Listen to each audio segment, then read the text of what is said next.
Clara Sutton pressed her fingers against her split lip and told herself she would not cry. Not here. Not in front of all these people who had already seen too much. She had come 2,000 miles for a new life. What she got was a fist before sundown. But the man standing at the edge of that crowd, still quiet gray eyes, cutting through the dust like cold iron.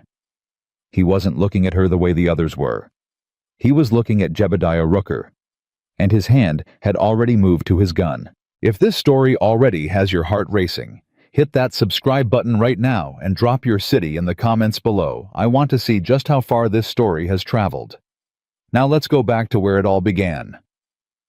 The stagecoach had been 3 days late out of Pueblo. Clara knew, because she had counted every hour of it, counted them, the way a person counts the seconds between lightning and thunder, measuring the distance between herself and something dangerous she couldn't yet name. She had a carpet bag on her lap, a letter folded inside her dress, and a photograph of a man she had never met, pressed between the pages of the only book she'd brought from home. The photograph showed a square-jawed man with a neat mustache and careful eyes. He had written her 12 letters over 4 months. He had described his homestead in Silver Cliff, Colorado, as modest but growing. He had used words like comfortable and promising, and a woman of your quality deserves a proper home. She had read those words so many times she could recite them.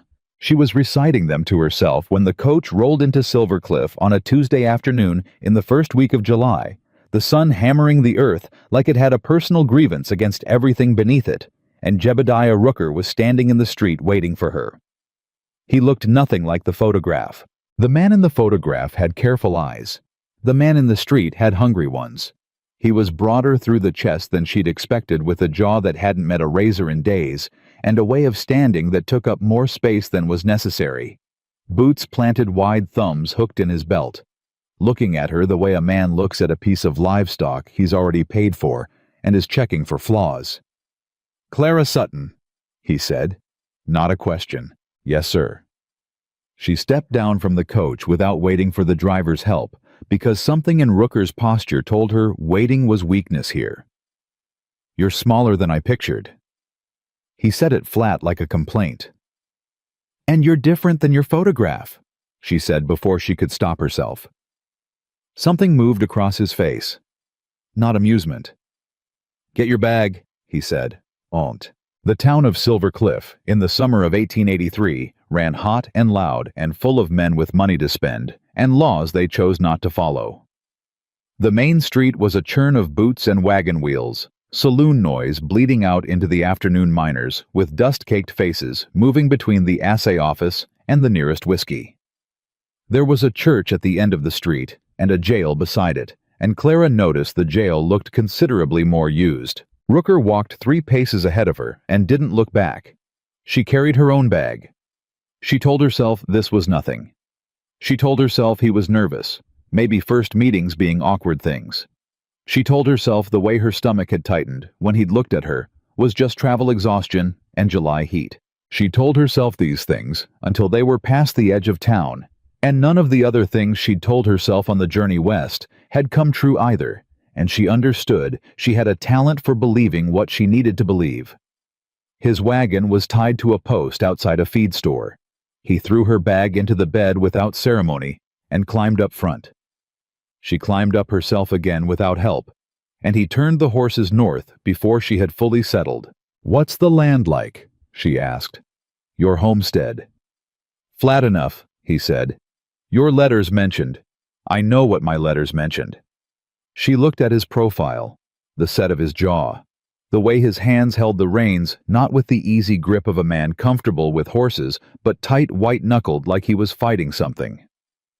"Mr. Rooker," she said carefully, "I want this to work. I came a long way because I believed." "You came," he said, "because you had nowhere else to go. Let's not make it more than it is." Clara said nothing. She watched the mountains in the distance, enormous indifferent snow still capping the peaks even in July, and she made a decision, quiet and internal, that she would reserve her judgment. People were harder in person than on paper. She knew that. She was not naive. She was, however, wrong about almost everything that came next.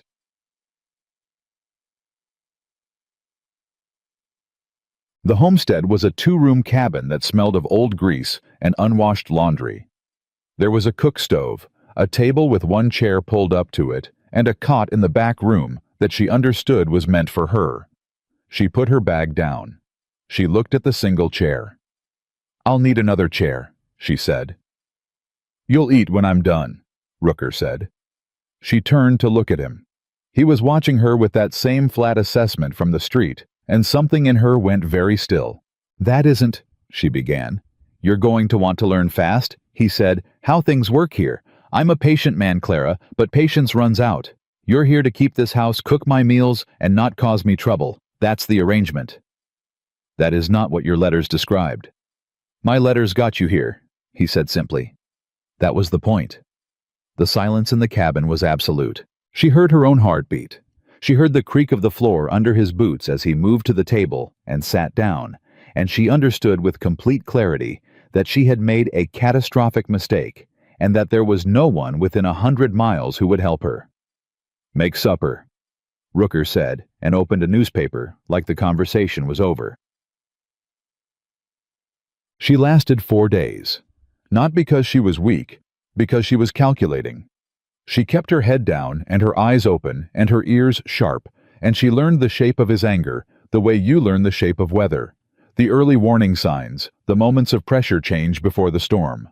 She cooked his meals. She kept the house. She said yes, sir, and no, sir, and gave him nothing to strike at. But on the 4th evening, she made the mistake of asking about the letter. Not a love letter, nothing so foolish as that. A legal letter she'd found tucked behind the stove when she was cleaning a letter from a man named Cornelius Shaw, attorney at law, Leadville, Colorado, referencing a land deed.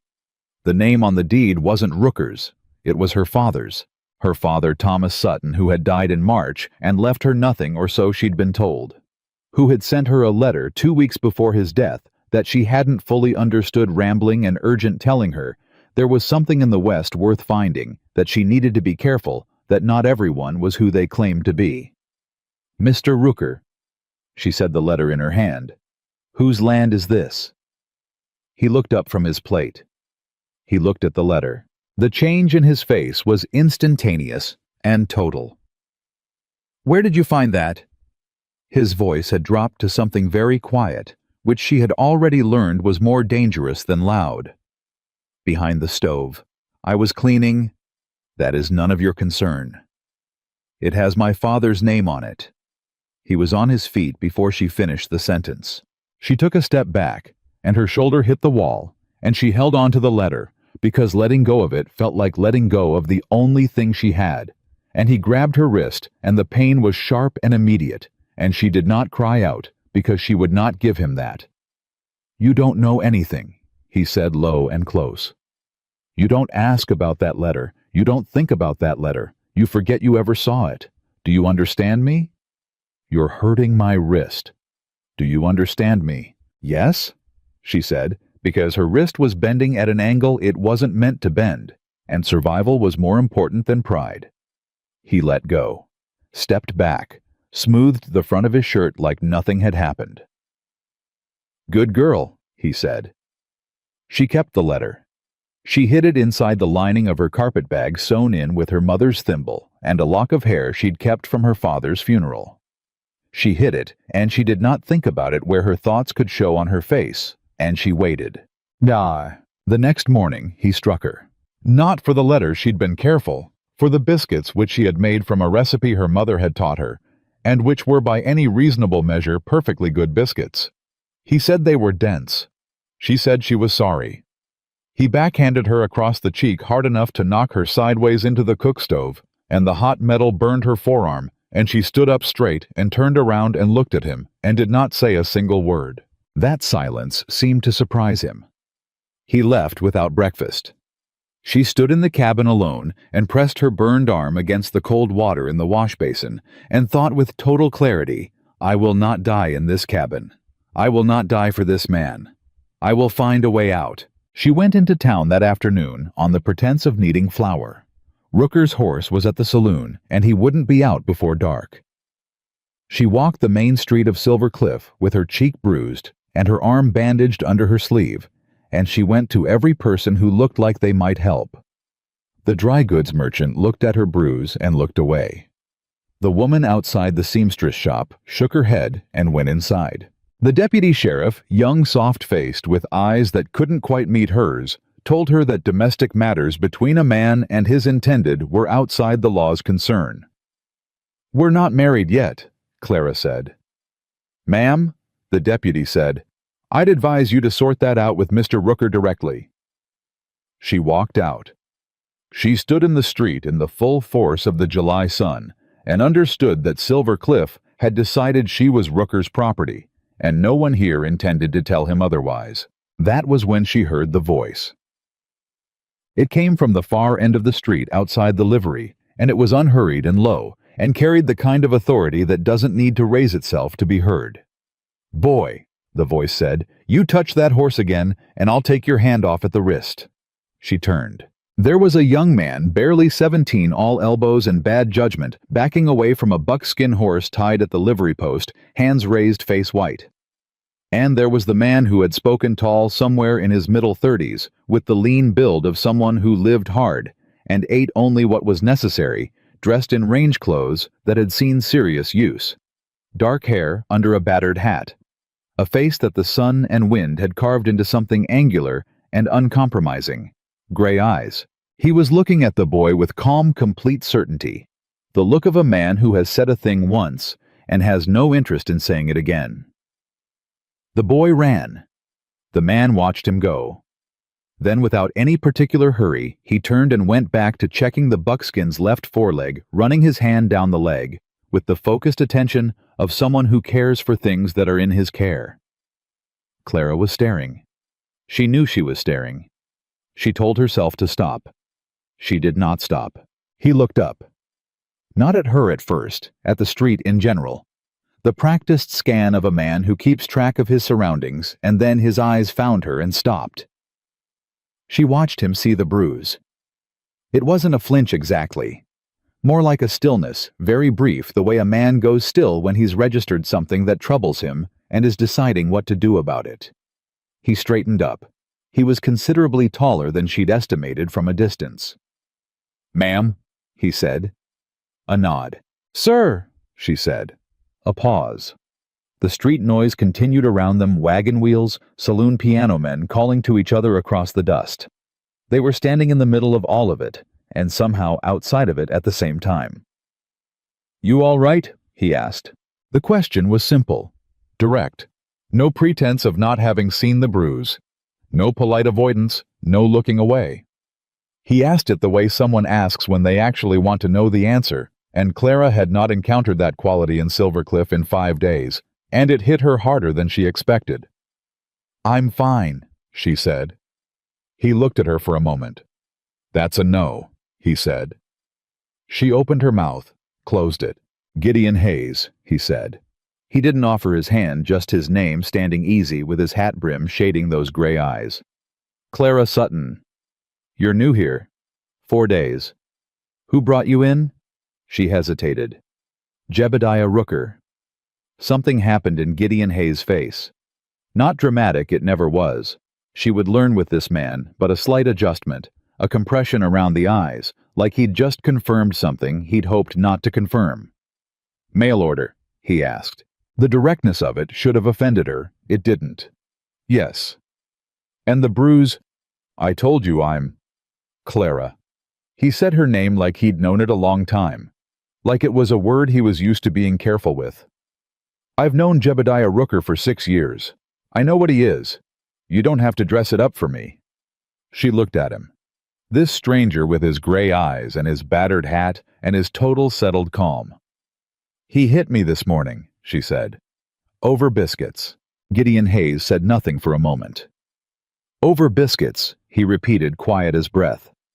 "They were good biscuits," she said, and she didn't know why she added that, except that it was true, and it seemed important somehow that it was true. Something moved in his face, not quite a smile, the ghost of one brief and gone. "I don't doubt it," he said. He listened to the rest of it. He didn't interrupt.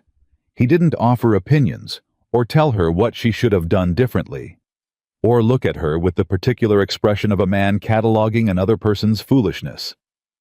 He stood at the edge of the livery with his back to the wall, and his eyes moving the street at intervals alert without being anxious, and he listened the way a man listens when he intends to act on what he hears. She told him about the letters, about the photograph versus the reality, about the 4 days of diminishing hope, and the single chair at the table, and the deputy who had told her domestic matters were outside the law's concern. She did not tell him about the letter with her father's name on it. She wasn't sure why. Instinct, maybe. She had shown enough vulnerability to a stranger already. When she finished, he was quiet for a moment. "You've got family somewhere?" he asked. "No. My father died in March. My mother before that. Money. $12 and some cents." He turned and looked at her directly, and she felt the weight of that look, not heavy in an unpleasant way, but substantial, like the look of someone taking a real accounting of a situation. "Here's what I know," he said. "Rooker is not a safe man to be around. The town knows it and won't do anything because Rooker has got Cornelius Shaw's legal backing, and Shaw has got half the town council in his pocket, and the deputy you talked to today answers to a sheriff who answers to Shaw." He paused. "That's the situation." "That's a very discouraging situation," Clara said. "It is." He agreed without apology. "But it's not a finished one." "What does that mean?" He looked at her for a moment longer. Then he looked at the mountains. "I've got a camp up in the high country," he said. 3 hours north. I'm up here to resupply, and I'm heading back tomorrow at first light."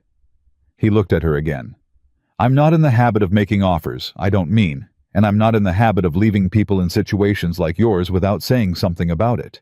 So I'm saying if you need to not be here, you can ride with me."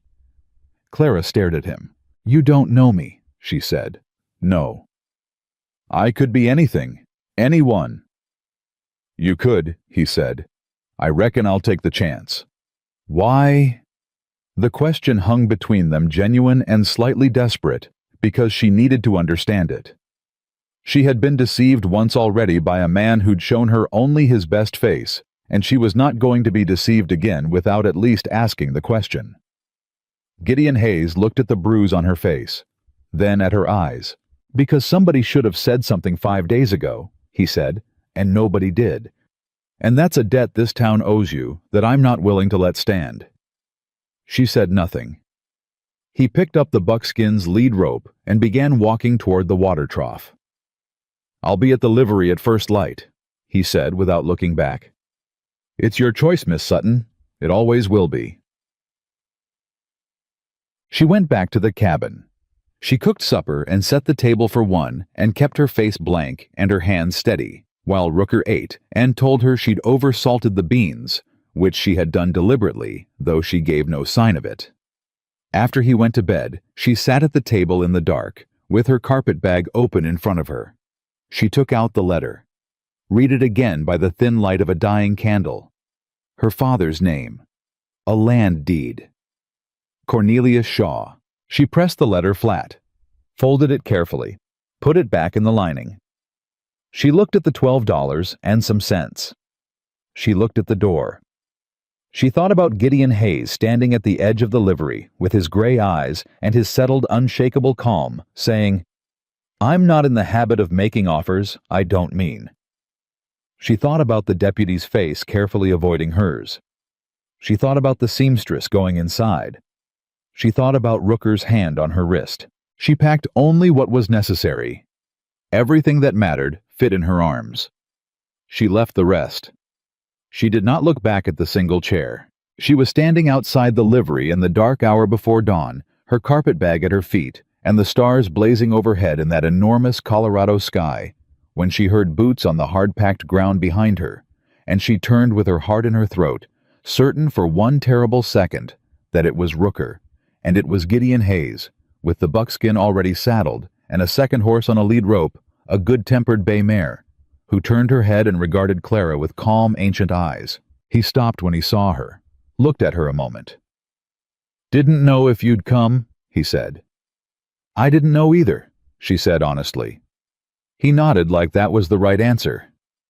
"You'll ride Daisy," he said. "She's steady in mountain terrain. Once we clear the edge of town, we'll push hard. Rooker gets up early." "I know," Clara said. "I made his coffee before I left." Gideon Hayes stopped with his hand on the saddle. "You made his coffee," he said. "I didn't want him to know I was gone until I had a head start." She paused. "And I put the salt in it that I meant to put in the beans last night." The ghost of that near smile again brief and gone. "Mount up, Miss Sutton," he said. She did. They rode north into the dark, the mountains enormous ahead of them, the town of Silver Cliff falling away behind, and Clara did not cry until they were well beyond the last lamplight, and the dark had enough size and privacy to permit it. Even then, she cried quietly without drama, the way a person cries when they have been holding something a very long time and the holding is finally temporarily done. Gideon Hayes rode beside her and said nothing, and did not pretend not to notice, and did not make it smaller than it was. That, more than anything, was when she began to trust him. They rode for nearly 2 hours before Gideon said anything beyond directions. Clara didn't push it. She had learned in 4 days at Rooker's cabin that silence wasn't always emptiness. Sometimes it was the only honest thing a person had left to offer. And Gideon Hayes's silence was not the cold, punishing kind she'd come to know. It was the kind that simply existed the way the mountains existed, without apology and without need of filling. The trail climbed. Not gently. Daisy, true to Gideon's word, was steady and sure-footed in a way that asked nothing of Clara except that she hold on and trust the horse's judgment, which was easier than trusting her own right now. Her forearm ached where she'd burned it on the stove. Her cheek pulled tight where the bruise had fully darkened overnight. She hadn't looked in a mirror, the cabin hadn't had one, but she could feel the shape of it. She thought about Rooker waking up, finding the coffee she'd made him, drinking it maybe before he realized she was gone. The image gave her a satisfaction she wasn't sure she was entitled to, but she kept it anyway. "You're smiling," Gideon said. She startled. He was looking straight ahead at the trail. "I was thinking about the coffee," she said. "The salted coffee." "Yes." He was quiet a moment. "How much salt?" "Enough," she said. This time the ghost smile made it slightly further before it disappeared. "Good," he said, and went back to watching the trail. They stopped at a creek crossing to water the horses. Clara climbed down stiffly. Her legs had reminded her she hadn't ridden regularly since she was a girl in Ohio, and she stood at the creek bank and splashed cold water on her face, and felt some of the dried fear begin to wash off her. "Rooker will go to the deputy," she said. Not a question. "He will," Gideon said beside her, letting the buckskin drink. "And the deputy will come up the mountain gnome." He said it with quiet certainty. "Deputy Calhoun has ridden into the high country exactly once in the 3 years I've known him, twisted his ankle on the first hour of trail and turned around. He doesn't have the stomach for the elevation. And Rooker's a flat country man. He'll bluster and threaten and send word to Shaw." He paused. "Shaw is a different matter." She looked at him. "You mentioned Shaw yesterday. Cornelius Shaw, the attorney. He's got offices in Leadville, but his real business is land. He's been buying up claims and deeds across this part of Colorado for the better part of 5 years, sometimes legally, mostly through arrangement with men like Rooker, who are willing to do things Shaw prefers not to do himself." His voice was even matter-of-fact. "He's careful, keeps his hands clean on paper." Clara was very still. What kind of arrangements? Pressure, fraud, running people off land they legally own before they know what they've got. He looked at her. "Why?" She held his gaze for a moment. Decided. "I found a letter," she said.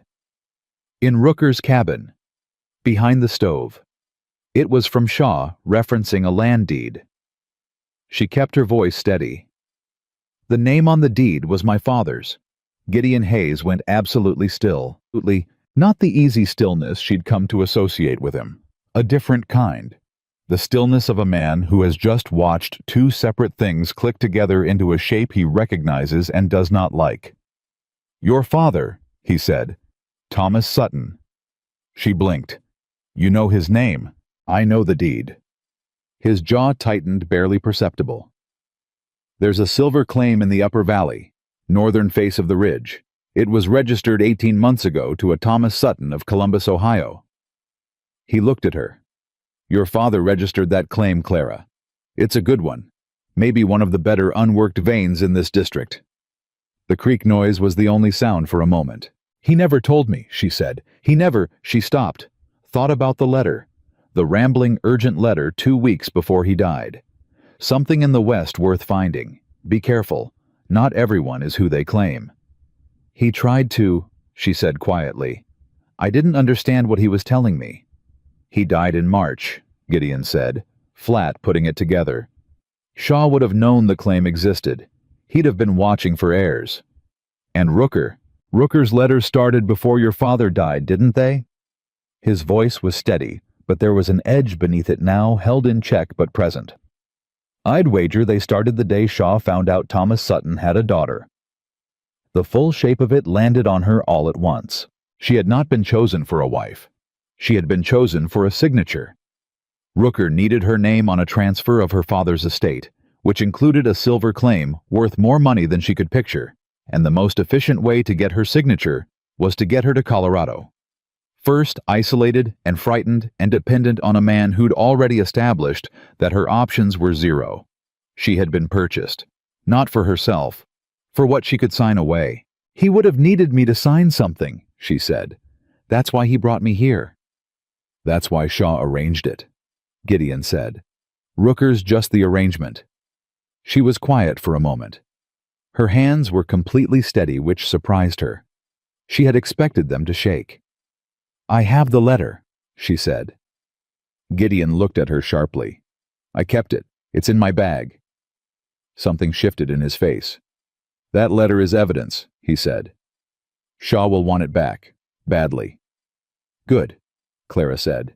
"Clara, I didn't come 2,000 miles to sign away what my father left me." Her voice was even and absolute. "I didn't survive 4 days of Jebediah Rooker to hand it back to the man who sent him. Whatever that claim is worth, it was my father's. That makes it mine." She looked at Gideon directly. "Now it makes it worth fighting for." He looked at her for a long moment with those gray eyes that saw more than they let on. "It does," he said quietly. "It purely does." He offered her his hand up to the saddle. She took it. They rode on. His camp was less a camp, and more a working life transported to elevation, a solid-built cabin against the rock face tight and weatherproof, with a corral for the horses and a cold box cut into the hillside, and the kind of organized practicality that spoke of a man who had arranged his world exactly as he needed it, and saw no reason to apologize for the simplicity. "You'll take the cabin," he said, unloading the pack horse. "I'll sleep in the lean-to." "That's your bed," she said. "I've slept in worse." He said it without room for argument, not rudely, but with the same settled finality he seemed to apply to most things. She let it stand. She had bigger arguments to save her energy for. Inside the cabin, she sat at his table, a real table with 2 chairs, which struck her as both ordinary and quietly devastating, given where she'd just come from, and she spread the letter flat in front of her and read it again. It was dated February 14th, 6 weeks before her father's death. "Dear Mr. Rooker, pursuant to our arrangement regarding the Sutton claim, the daughter remains our most efficient avenue of transfer. The father's condition continues to deteriorate. Upon his death, the inheritance passes to her in full. Your role is to bring her west before she retains legal counsel. A marriage contract would be cleanest. The deed transfer follows. The original registration is filed in the Fremont County Recorder's Office.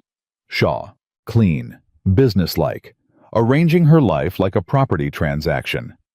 She heard Gideon come in, heard him stop when he saw her face. "Read it," she said, and pushed it across the table. He read it standing, leaning over the table, one hand on the surface. She watched his jaw tighten incrementally as he moved through the lines. When he finished, he straightened up. He turned and walked to the window, stood there with his back to her for a moment. Shaw put this in writing, he said almost to himself. He's arrogant, Clara said. He expected it to end up in a fire. Or he expected Rooker to handle it and not leave paper trails sitting behind his stove. He turned around. This is a criminal conspiracy, Clara. Fraud. Potentially worse depending on what Shaw intended if you refuse to sign. I imagine he intended Rooker to be persuasive, she said flatly. Something moved through Gideon's face. Controlled fury held back by will. There's a federal land office in Pueblo, he said, and a circuit judge named Harlan Briggs who doesn't answer to Shaw. I've known him 12 years. He's honest. He paused. That letter combined with your father's original registration is enough to open an investigation. How do we get to Pueblo? Not the direct route. Shaw has men watching the main roads. When something's moving, he wants stopped. He sat down across from her, folded his hands on the table. We go through the high valley. Takes 2 days. It's harder terrain, but it's mine. I know every foot of it. Nobody follows us up there without me knowing first. She nodded. In the meantime, he said, nobody knows you're here except Daisy and the buckskin, and neither of them are talking. She almost smiled. What's the buckskin's name? Moses. Moses, she repeated. He parts difficult terrain, Gideon said, perfectly serious. This time she did smile. Brief and small, but real. And she saw him register it, not with any theatrical response, just a slight loosening around the eyes, like something he'd been holding carefully, had been set down. She was useful. She made that clear from the first hour. She wasn't a frontier woman by experience, but she was practical by nature, and stubborn enough that the gap between the two felt bridgeable if she applied herself. And she applied herself with a focus that had nowhere else to go now. She helped with the horses. She cooked without being asked, and without waiting to be told she'd done it wrong. She went through her carpetbag and cataloged what she had and what she needed, and told Gideon her inventory without drama. He listened, made one addition to her list without comment, produced a clean length of cloth for her burned arm, and a small tin of salve without making the wound into a conversation. You've done this before, she said, watching him wrap her forearm with careful, practiced hands. Tended injuries. Some, he said. You live up here alone. Mostly. Since when? He was quiet a moment. His hands were steady and efficient on the bandage. 5 years? He said. That's a long time. It suits me. She waited. He tied off the bandage. My wife died, he said. Not offered as a bid for sympathy, just fact delivered to fill a silence before it became something else. Fever. The winter of '78. We had a homestead in the valley, after I sold it and came up. He looked at the finished bandage, checking the tension. The mountain is quieter. I'm sorry, Clara said. It was a long time ago. He stood up, met her eyes briefly. I'm sorry about your father. He was a good man, she said. He had trouble saying the hard thing directly. The letter he sent me. She stopped. I think he was trying to warn me.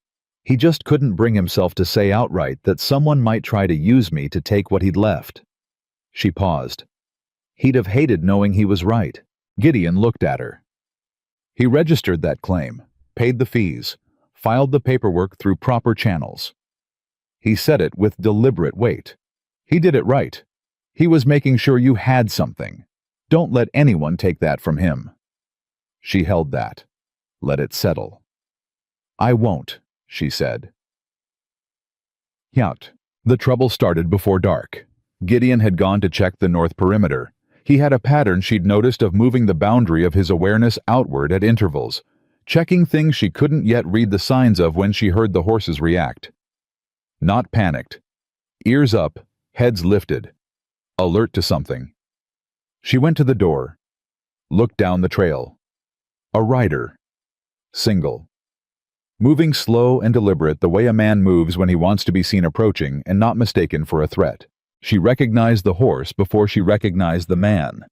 It was a sorrel with a white blaze. She had seen it tied outside the Silver Cliff post office 2 days before her arrival, waiting while its rider went inside.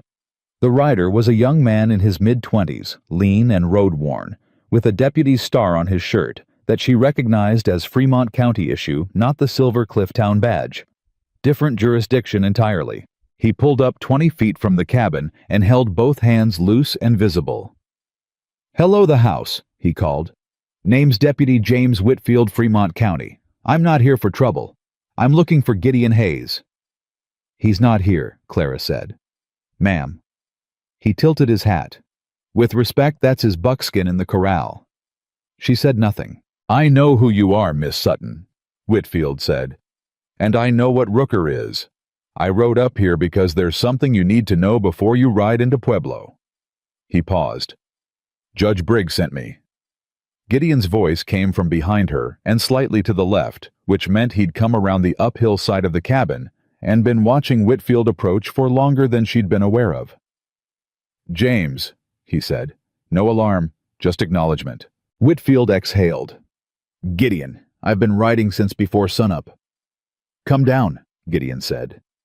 The deputy dismounted and tied his horse, and Gideon stepped up beside Clara in the doorway, close enough that she could feel the steadiness of him without contact. And she noticed she had instinctively stepped slightly to the side to let him into a position where he could see the full approach. She noticed she didn't resent it. Whitfield came up and stopped at a respectful distance and took off his hat. He looked at Clara's bruise without looking away the way Gideon had looked at it squarely, without flinching. "Miss Sutton," he said, "Judge Briggs knows about the Sutton claim, has known since your father registered it. He'd been watching Shaw's movements with regard to it." He glanced at Gideon. "Shaw filed a motion in Leadville Court 2 days ago, claiming your father died intestate, and the land should revert to Shaw's exact phrasing was prior settlement interests, which is, that's fraud is what that is, but the Leadville judge owes Shaw favors." "My father had a will," Clara said immediately. Both men looked at her. He wrote me about it. Last year. He said he'd had it witnessed and filed in Columbus." She met Whitfield's eyes. "If Shaw is claiming he died without a will, someone has suppressed it." Whitfield pulled a folded paper from his vest. "Judge Briggs anticipated that. He's already sent to Columbus for records, but the Leadville ruling is scheduled for Friday. That's 3 days. He looked at Gideon. "Shaw has also sent a man named Fletcher up the main trail. Hiram Fletcher. He's—" "I know Fletcher," Gideon said. His voice had gone very quiet. "He's got 2 men with him," Whitfield said. "They'll be here by tomorrow nightfall at the pace they were riding when I passed them." Clara looked at Gideon. Gideon looked at the mountains for a moment, then at her. "We leave at dawn," he said. "High Valley route, 2 days to Pueblo." "And Fletcher?" she asked. "Fletcher is my problem," he said. "He's 3 men," Whitfield said. "He's always been 3 men," Gideon said in a tone that closed the subject. He looked at Whitfield. "You're staying tonight. You can ride flank with us tomorrow if you're willing." "That's why Briggs sent me," Whitfield said. Gideon nodded, looked at Clara. "You should eat something. It's going to be a long night." "I'm not tired," she said. "I didn't say tired," he said. "I said long." He held her gaze a moment. "There are things you need to know about the High Valley route before we ride it. Terrain, contingencies. What to do if we get separated." "We won't get separated," she said. Something in his face, not quite a smile, not quite not. "No," he said. "We won't. But you're going to know what to do anyway. That's not negotiable." She looked at him. This man who had offered her a choice and meant it. Who had heard I found a letter and believed her without qualification. Who wrapped her burned arm with careful hands and told her her father had done it right. "All right," she said. "Good," he said, and went to put on coffee. She sat at the table with Whitfield across from her, and Gideon moving behind them, and she spread the Shaw letter flat again and told Whitfield everything from the beginning. The 12 letters, the photograph, the single chair. She told it plainly, and without editorializing, and Whitfield listened with his hat in his hands and a jaw that tightened progressively as she spoke. When she finished, he picked up the Shaw letter and read it. He wrote this down. Whitfield said the same note of incredulous recognition that Gideon had hit. Shaw actually wrote this down. He expected it to disappear, Gideon said, setting coffee in front of them. He expected her to disappear, Whitfield said quietly. He looked at Clara. I mean that in the most practical sense. If you'd signed the deed transfer and Rooker had married you. I understand, Clara said. Briggs needs this letter, Whitfield said. He'll have it, Clara said. In Pueblo, in 3 days. She looked at Gideon. Unless something tries to stop us. Gideon sat down across from her. Let something try, he said. Outside the mountain went dark and enormous and absolute, and the stars came out in their full Colorado extravagance, and somewhere below on the main trail, 3 men were riding toward them with Cornelius Shaw's instructions in their pockets. But at this table in this cabin, with this letter on the wood between them and a Fremont County deputy, turning his hat in his hands, and a mountain man looking at her with gray eyes that held no doubt whatsoever, Clara Sutton felt for the first time, since she'd stepped off that stagecoach, that the situation was not decided yet. That the ending of this story was still in her hands. She put her palm flat on the Shaw letter, held it there. Tell me about the High Valley, she said.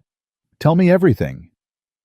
And Gideon Hayes looked at her hand on that paper, at the steadiness of it, the intention in it, and he told her. They left before the sky had decided what color it wanted to be. Gideon woke her with a knock on the cabin door, not urgent, but with a quality that said now without needing to say anything else, and Clara was already half-dressed because she had not slept deeply enough to need real waking. She'd lain on his bunk with her boots beside her and her carpet bag pressed against her back, and her mind running the same territory over and over the letter. The deed Fletcher, on the main trail. Friday's ruling in Leadville. The will her father had filed in Columbus that someone had made disappear. She came out in 4 minutes. Gideon looked at her and didn't comment on the speed. That was becoming a language between them, the things he didn't comment on, which carried as much weight as the things he said directly. Whitfield had the horses ready. He moved with the quiet efficiency of a man who had been up for an hour already, and he handed Clara a strip of dried beef without ceremony, and she ate it without ceremony, and that was breakfast. Fletcher's pace last night. Gideon said to Whitfield, cinching Moses's saddle. Where does that put him at dawn? Bottom of the north approach, maybe 2 hours behind us if he pushes. He'll push. Gideon looked up the trail. We take the ridge cut off at the Second Creek crossing. It adds 40 minutes, but it loses us the sight line. The ridge cutoff is rough going for... Whitfield glanced at Clara. I'll manage, Clara said before he finished the sentence. Whitfield looked at Gideon. Gideon looked at Clara with that steady measuring look. She'll manage, he said simply, and mounted up. The ridge cutoff was rough going. Clara managed. She held Daisy's reins with both hands and leaned into the mare's movement, and did not let herself think about the drop to the left, or the narrowness of the trail, or the way loose shale skittered away from Daisy's hooves and vanished silently into the distance below. She thought about the letter in her bag. She thought about Friday.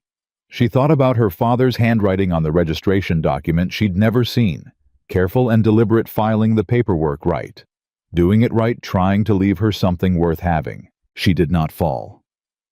Gideon rode ahead and Whitfield behind, and when the cutoff rejoined the main High Valley Trail an hour later, Gideon pulled up and looked back at her with an expression that was not quite surprise, but was something adjacent to it. That was harder than I said it would be, he said. I noticed, Clara said. You did well. I did what I had to. She paused. There's a difference. He looked at her a moment. There is, he said quietly. There purely is.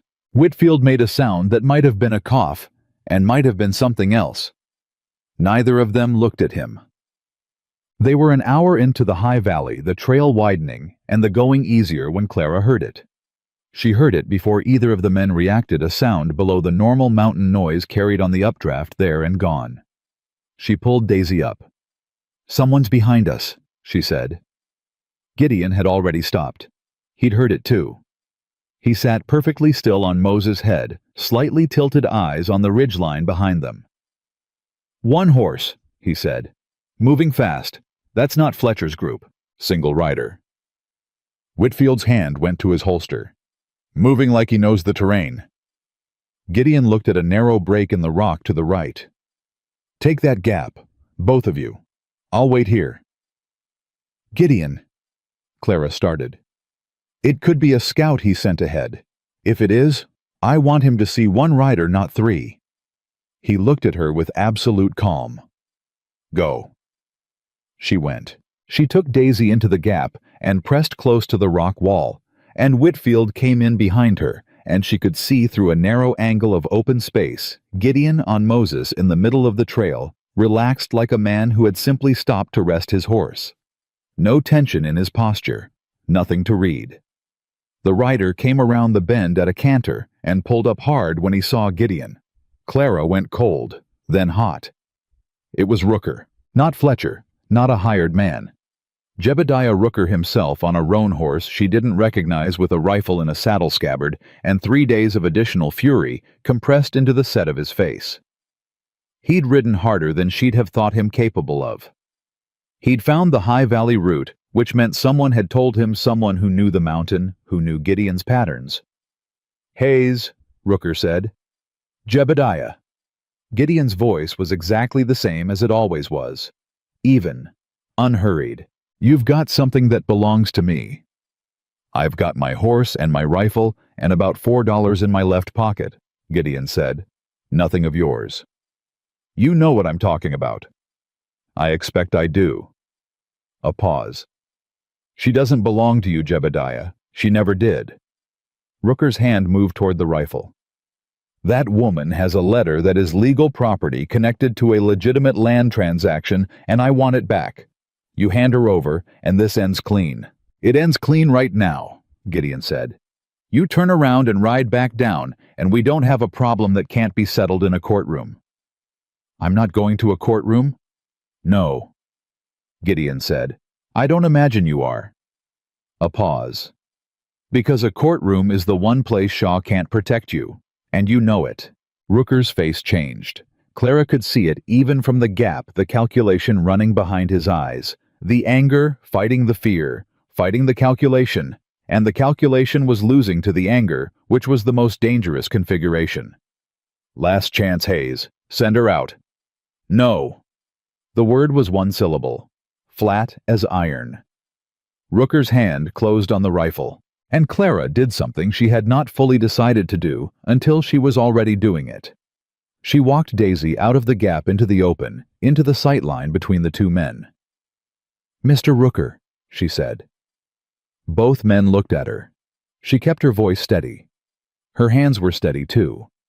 Something had changed in her body's relationship with fear, not absence of it, but a different arrangement, fear running underneath rather than through her. "I have the letter," she said. "I know what it says. I know what the claim is worth. I know Shaw's name and Shaw's arrangement and Shaw's handwriting because he was foolish enough to put all of it in writing." She held Rooker's gaze. "I am going to Pueblo. I am going to Judge Briggs. And the only question that remains is whether you ride back down this mountain a man who made some very bad choices for money, or whether you make one more bad choice right now that you cannot take back."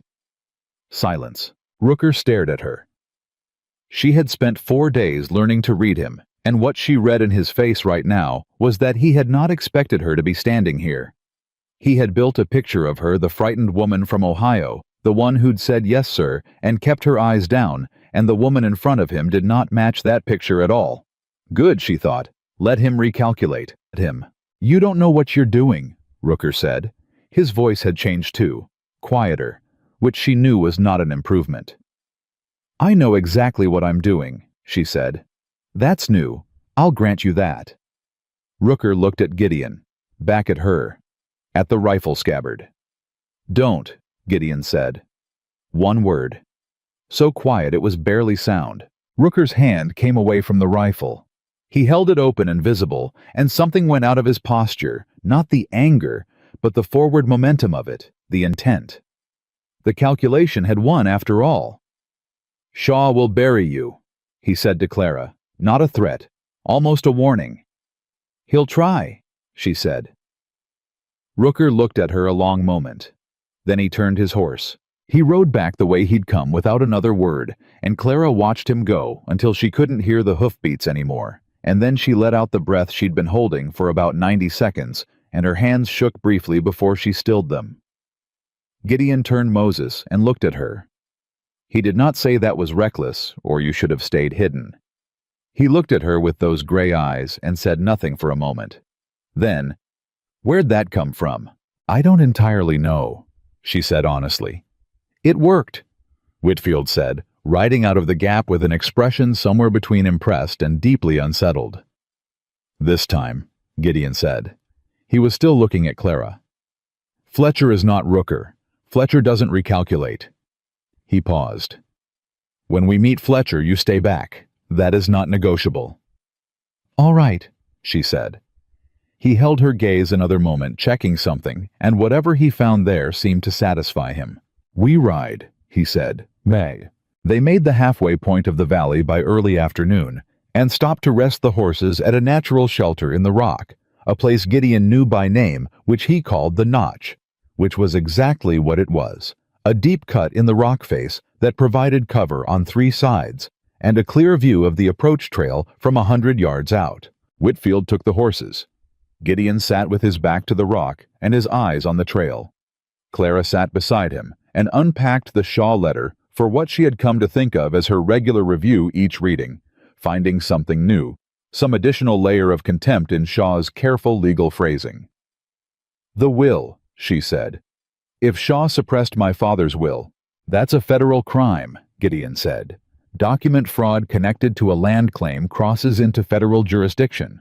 That's why Briggs matters more than the Leadville judge." "Can Briggs stop Friday's ruling?" "He can issue an injunction that overrides it." He looked at her. "If we get to Pueblo by tomorrow evening, he has time. If we don't—" "We will," she said. He almost smiled. "You're very certain about things." "I wasn't always," she said. "I came out here being certain about exactly the wrong things." She folded the letter. "I was certain Rooker's letters were honest. Certain that a mail-order arrangement could become something real if both people tried. Certain that the deputy would help." She paused. "I've revised my approach.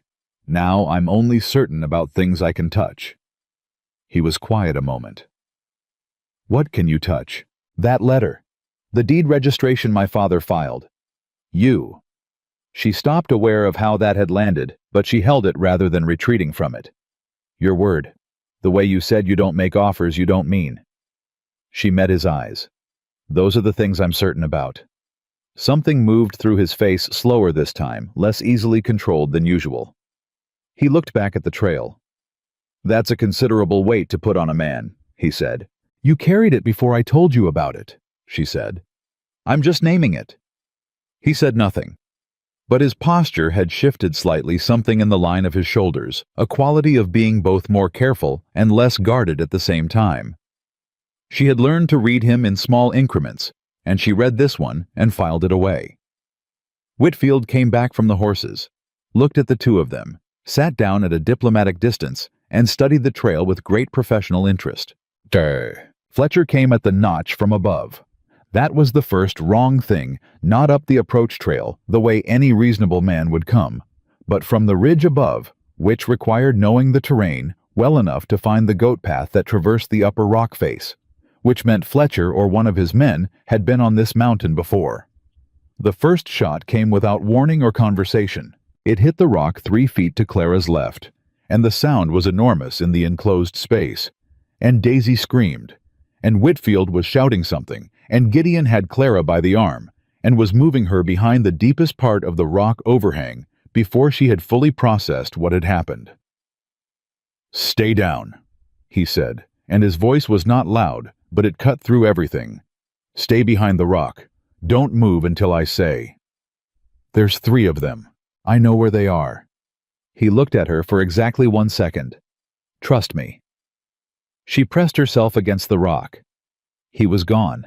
The second shot came from a different angle higher up, and she heard Whitfield return fire from somewhere to her right, and she understood that whatever Gideon had said about knowing the terrain, he had meant it in an operational sense. He had assessed the notch for exactly this contingency, and he knew where to be, and she did not know that yet, and so she stayed where he had put her, and she thought. She thought about the letter in her carpet bag. If Fletcher was here to get it back, the worst outcome wasn't being shot. It was losing the letter. Without it, Friday's ruling went through unopposed, and her father's claim went to Shaw, and everything Rooker had written, and Shaw had planned, and her father had tried to prevent would be complete. She reached into her bag. She took the letter out. And then she did something she had thought of at the table last night, and not mentioned because it had seemed unnecessary. At the time, she took her mother's small sewing kit from the bag's inner lining, and she pressed the letter flat against her body, against her skin beneath her clothing, and she held it there with the flat of her hand until she could work it flat against her ribs where it would not crinkle with movement. If Fletcher took the bag, he would find it empty. A third shot. Then Gideon's voice from somewhere above her elevated, which meant he had climbed, which meant he was behind them now. "Fletcher?" His voice carried down with the particular quality of stone hard and without echo. "It's over." A pause. Then a voice she hadn't heard before, rough, careful, unhurried. "You've got 1 deputy and a woman Hayes. I've got 3 rifles." "You had 3 rifles," Gideon said. "Caleb there on the east face doesn't have one anymore." Another pause. Longer. "He's bluffing." A different voice said, younger, nervous. "Am I?" Gideon said. Not a question. Clara heard something she couldn't identify, a scrape of boots on rock, a sharp intake of breath, and then the nervous young voice said very clearly, "He ain't bluffing. Caleb's down." Silence. "Hiram," Gideon said, "I've known you 11 years. You've done things I don't respect, but you've never done something you couldn't walk back from. This is the line. You cross it for Shaw. There is no walking back." A pause. "Is Shaw worth that?" The silence stretched.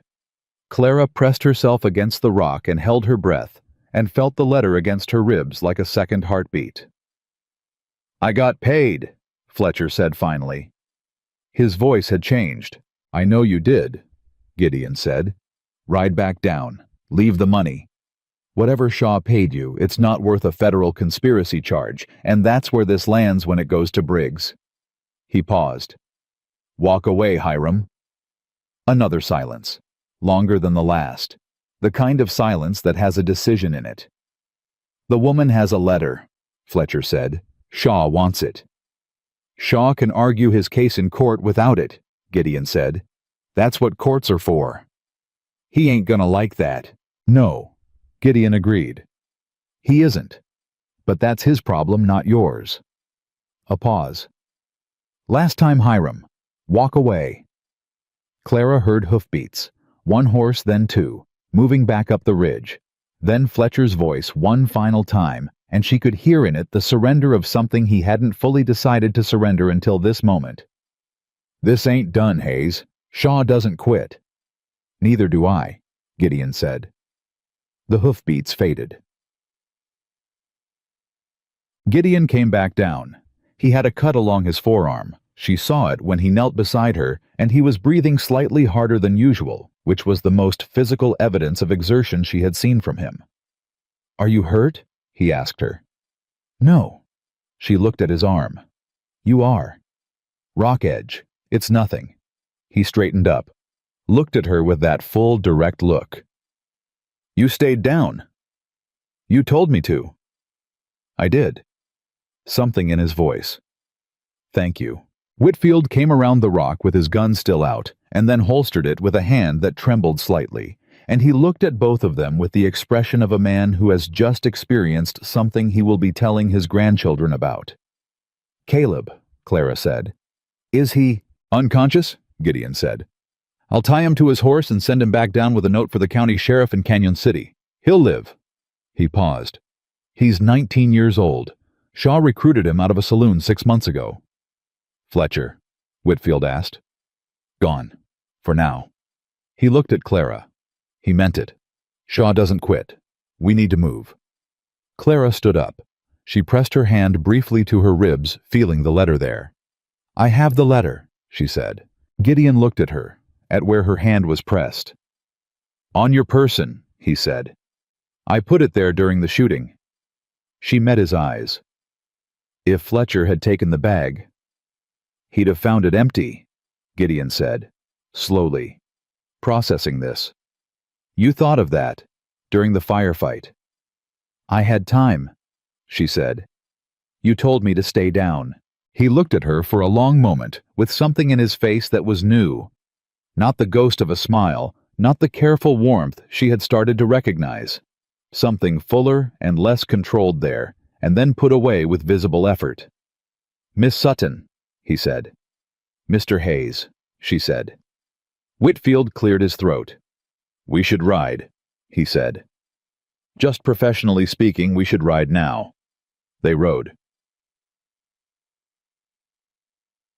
The afternoon light was long and amber by the time they cleared the high valley, and the trail began its descent toward lower elevation, and Clara felt the altitude change in her lungs, and in the loosening of the particular tension she had been carrying since dawn, not disappearing, but shifting, redistributing itself into something more manageable. Gideon rode beside her now, instead of ahead, which she noticed without remarking on. Fletcher will report back to Shaw tonight, Whitfield said. He was riding slightly behind them, which Clara was beginning to think was something he did intentionally when the other two were talking. Shaw will know we're heading for Pueblo. He'll file something to delay, Gideon said. Try to get a writ through the Leadville court before we can get to Briggs. Can he? And he'll try. Briggs is expecting us. He glanced at Clara. You should know Briggs is going to want a full statement. Everything. Rooker the letter's your father's letter before he died. The Shaw letter the will. He paused. It will be recorded. It becomes part of the legal record. Good, Clara said. It won't be easy to sit through. I've sat through harder. He was quiet a moment. I know you have. They rode in silence for a while after that, the kind of silence that has been earned rather than defaulted into comfortable in the way that only silence between people who have been through something together can be comfortable. Gideon, she said. Clara, why did you stop ranching after your wife? She said it gently, not probing, just the question plainly asked. He was quiet for a moment, long enough that she thought he might not answer. Because everything on the Valley homestead was something we'd built together, he said finally. I couldn't look at any of it without it was like being haunted by everything that should have been. A pause. The mountain doesn't have her in it. It was the only place that was only mine. And now, she said. He looked at her, not sideways, fully directly, the mountain trail requiring no active navigation at this easy grade. Now, he said, and stopped. Started again. Now there's something else in it.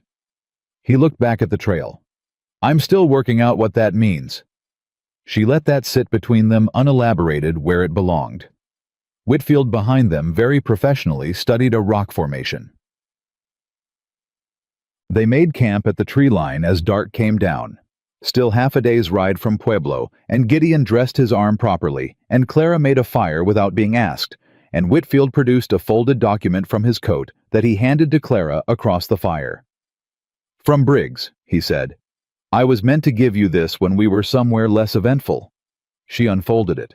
It was a letter, formal, Fremont County Judicial Header. Miss Sutton. Your father.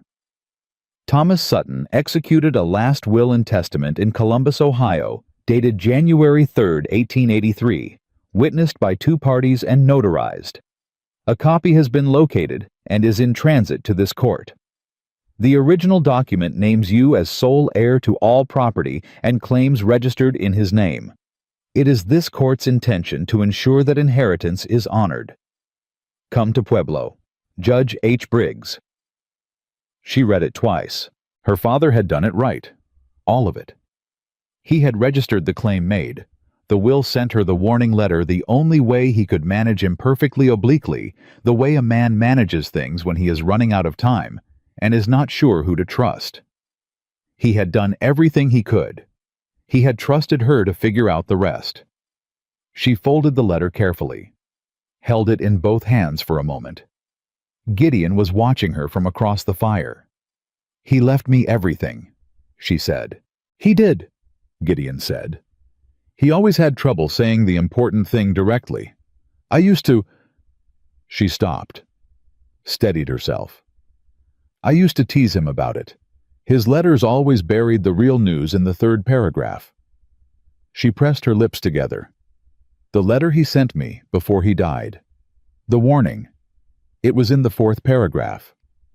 Nobody said anything. The fire went on doing what fires do, and the dark pressed close on all sides, and somewhere ahead of them, Pueblo waited with a federal judge and a recorder's office, and the legal machinery that would decide how this ended. Clara pressed the judge's letter against the Shaw letter that was still against her ribs. 2 pieces of paper. One that had tried to take everything. One that gave it back. "Tomorrow," she said. "We get there tomorrow." "Tomorrow," Gideon agreed. And she looked at him across that fire, this man she had known for 3 days and trusted more fully than anyone she had known for years. And she thought, "My father would have liked you." The thought arrived so clearly and so completely that it was almost like hearing his voice. She kept it to herself. She lay down close to the fire, and she slept harder than she had since Ohio, with the mountain holding its cold breath above them, and 2 men she trusted between her and whatever came next. She woke before Gideon did, which she suspected almost never happened. The fire had burned down to coals, and the air had the particular cold clarity of mountain mornings, and she lay still for a moment, listening to the sounds of the camp. Whitfield's steady breathing, Moses shifting in the makeshift tie line, the absolute indifference of the world around them to everything that was at stake today. She pressed her hand to her ribs, felt the letter still there. Still there. She got up and rebuilt the fire and had coffee on before either man woke, and when Gideon opened his eyes and found her already moving, already functional, he looked at her with an expression she was beginning to recognize as his version of being caught off guard, which on his face was subtle enough that most people would miss it entirely. "You didn't have to do that," he said. "I know," she said, and handed him coffee. He took it. Their fingers didn't touch, but the space where they almost did had a quality she was aware of, and chose not to examine before she'd had her own cup. Whitfield woke up, assessed the situation with the instincts of a man who had learned to read rooms quickly, and said, "Good morning," to the fire with great concentration. "We need to be in Pueblo by mid-afternoon," Gideon said. He was already thinking forward the way she'd learned he always was. The next hour, the next obstacle, the next thing that needed handling. Briggs's court sits until 5. If Shaw has filed anything overnight, Briggs needs time to respond before the Leadville ruling goes through. "What's the road like from here?" Clara asked. "Open? Flat? Faster than yesterday?" He looked at her. "The problem with open and flat is that anyone watching the Pueblo approach will see us coming." "Shaw will have someone watching," Whitfield said. "He will." Gideon set down his cup. "We split at the canyon road. Whitfield takes the direct route visible, makes noise about it.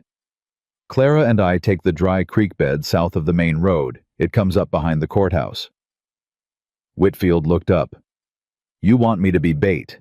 I want you to be a deputy doing his job openly," Gideon said, "which you are. Shaw's men watch you. They're not watching us. And if they do more than watch me, then you show them your badge and your Fremont County authorization, and you tell them you're delivering evidence to a federal judge, and any interference is a federal offense." He paused. "They'll back down. Shaw's careful. He doesn't want his men arrested for obstructing a county deputy on official business. Too visible." Whitfield thought about it. "All right," he said. "But I want it noted that this plan involves me riding into Pueblo as a distraction, while you two sneak in through a creek bed." "Noted," Gideon said. "Just so we're clear on the heroics distribution here." Clara almost laughed. It surprised her, the laugh itself, and the fact that it was possible today of all days, with everything balanced on the next several hours. She pressed her lips together, and Whitfield caught it, and something in his young face relaxed a fraction. "Heroics are distributed equally," she said.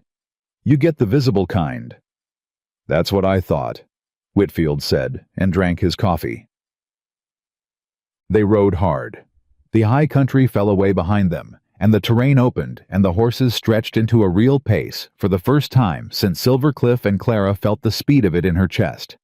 Not fear, something else, something that had been building for 3 days and was now compressed into forward motion, into the closing distance between her and a courtroom, her and a judge, her and the end of what Shaw had started. An hour out from Pueblo. Gideon pulled up. She pulled Daisy alongside Moses, and Whitfield circled back, and the three of them sat in the road in the full force of the July morning. "This is where we split," Gideon said. He looked at Whitfield. "Give us 40 minutes before you come in on the main road. That's enough time for us to reach Briggs before Shaw's men know we're in the city." 40 minutes, Whitfield confirmed. He looked at Clara. "Miss Sutton." He paused like he was going to say something professional, and then decided against it. "Your father filed that claim right. He did it right. Just I wanted to say that." She looked at him. This young deputy who had ridden through the night because an honest judge had sent him, who had stood fire at the notch and ridden beside them for 2 days without complaint. "Thank you, James," she said. "First name?" He blinked slightly. "Ma'am," he said, and tipped his hat and turned his horse toward the main road. Gideon watched him go. Then he looked at Clara. "You ready?" She reached inside her dress and drew out the letter. Held it up once in the morning light, this small, ordinary piece of paper, with Shaw's precise handwriting that had set all of this in motion, and put it back. "Let's go," she said. The dry creek bed was exactly as Gideon had described it, passable for horses, if you knew where the firm ground was invisible from the main road emerging behind the Pueblo courthouse, in a narrow alley between the recorder's office and a feed merchant's building that smelled of grain and dust and normalcy. They tied the horses, and Gideon went first to the corner and looked both directions, and then they walked through the front door of the Fremont County Courthouse like two people who had every right to be there, which Clara reminded herself was entirely true. The clerk at the front desk was a small man with ink on his fingers and the expression of someone who had seen considerable trouble walk through his door and had developed a protective neutrality about it. "Judge Briggs," Gideon said. "He's expecting—" The clerk stopped, looked at Clara, at the road dust on both of them, at Gideon's bandaged arm. "He's in chambers, down the hall last door." They went. Briggs was a man in his 60s with white hair and the kind of face that had been making hard decisions for so long it had settled into a permanent quality of careful consideration. He was standing when they came in, which meant he'd heard their boots in the hall, and he looked at Clara with direct, assessing eyes. "Miss Sutton," he said. "Sit down, both of you." "We may not have much time," Gideon said. "I know exactly how much time we have. Sit down." He said it the way a man says it when he means that sitting is itself part of the strategy. They sat. Shaw filed a motion in Leadville at 7 this morning.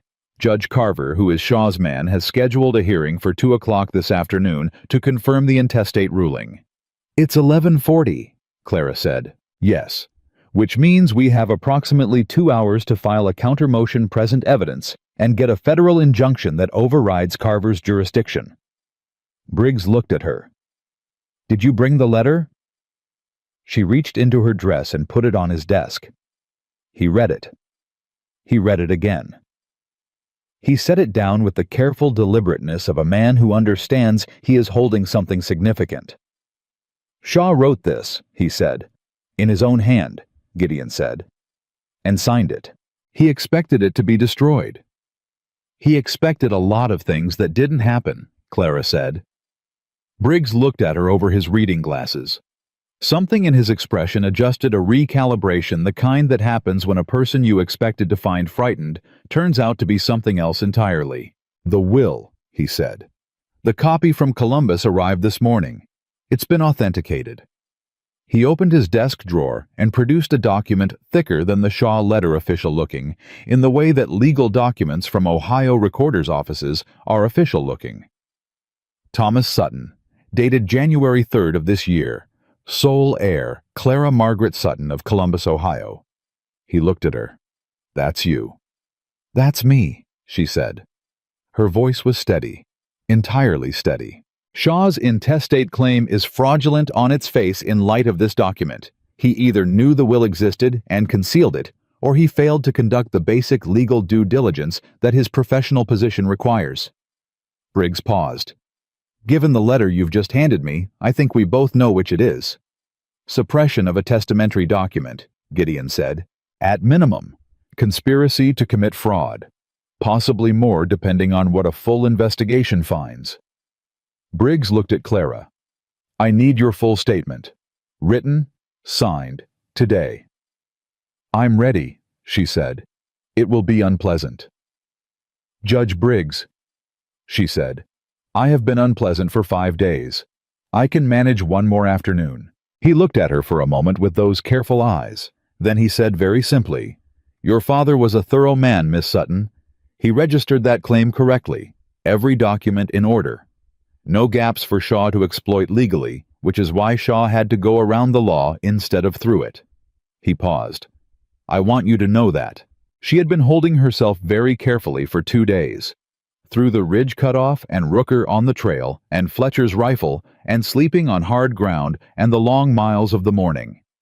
She had been holding it all very carefully. Something let go briefly, and she pressed her hand flat on Briggs's desk and breathed through it, and it lasted about 4 seconds, and then she straightened up. Let's begin, she said. The statement took 40 minutes. Briggs's clerk recorded it in shorthand and read it back, and Clara corrected 2 minor details and signed it, and Gideon witnessed the signature, and Briggs signed the federal injunction, blocking Carver's 2 o'clock hearing before noon had fully settled over Pueblo. A rider went out with the injunction at 12:15. Clara watched him go from Briggs's window and thought about the distance between here and Leadville and whether 45 minutes was enough margin, and decided there was nothing more she could do about the timing, and turned away from the window. Gideon was leaning against the wall with his arms crossed and his eyes on her. Not with the assessing look from earlier days, but with something quieter and more settled, the look of a man who has watched someone do a hard thing and is still watching to make sure they're all right on the other side of it. That's done, she said. The injunction is done, he said. Shaw isn't. I know. He'll come at it differently now. Legal challenges, delay tactics. He's got resources. He's got resources, and I've got that letter in evidence with a federal judge's signature on the intake receipt, she said. I like my position. The corner of his mouth moved. So do I, he said quietly. She looked at him. He looked at her. Neither of them looked away, and the moment stretched a beat longer than it needed to, and then Briggs's clerk knocked on the doorframe and said Whitfield had arrived at the front, and Gideon straightened up, and the moment folded away into the ordinary. Whitfield came in with dried road dust on his jacket and the particular energized quality of a man who had successfully completed something he'd been nervous about. Shaw's man was on the main road, he said. Tall fellow brown horse tried to follow me to the courthouse. What happened? Gideon asked. I arrested him. Whitfield said with a satisfaction he did not attempt to conceal. He had an unregistered firearm, and he identified himself as an employee of Cornelius Shaw, which I noted in the arrest record, which is now sitting in the county jail and available for Judge Briggs's review. He paused. His name is Gerald Pitts. He was apparently supposed to stop us from getting here. He did not succeed, Clara observed. He did not. Whitfield agreed. Briggs had come to the doorway. He looked at Whitfield. I'll want a deposition from Pitts before his lawyer arrives. Shaw will have someone here within the hour. He looked at all 3 of them. You've done well. All of you. He looked at Clara with particular directness. This isn't over. Shaw will fight this in every court he can access, and he has money and connections. But he no longer has the advantage of secrecy, and he no longer has the document he needed. Every move he makes from here forward is visible. He paused. Visible men lose cases, Miss Sutton. That's the only thing you need to know about what comes next. She nodded. When will there be a formal hearing? I'll set it for next week. You'll need to be here. He looked at Gideon. Both of you, if you're willing. We'll be here, Gideon said without hesitation and without looking at Clara for confirmation, and she found she didn't need him to look. The answer he'd given was the same one she'd have given. Bye. They were sitting outside on the courthouse steps in the July afternoon when Shaw arrived. She recognized him before Gideon said his name, not because she'd seen him before, but because she'd been reading his handwriting for 3 days, and a man's handwriting tells you things. Cornelius Shaw was 50-something prosperous, wearing a suit that cost more than most men in this territory earned in a year, with a precise mustache, and the eyes of a man who had spent decades calculating what everything was worth. He came up the courthouse steps with a lawyer in tow, and he saw Clara, and he stopped. Just for a moment. A single second of recalculation. Then he looked at Gideon. Hayes. Shaw. You've caused me considerable inconvenience. I expect so, Gideon said. He did not stand up. He stayed exactly where he was, easy and still, and looked at Shaw with the same level gray attention he turned on everything. Shaw looked at Clara.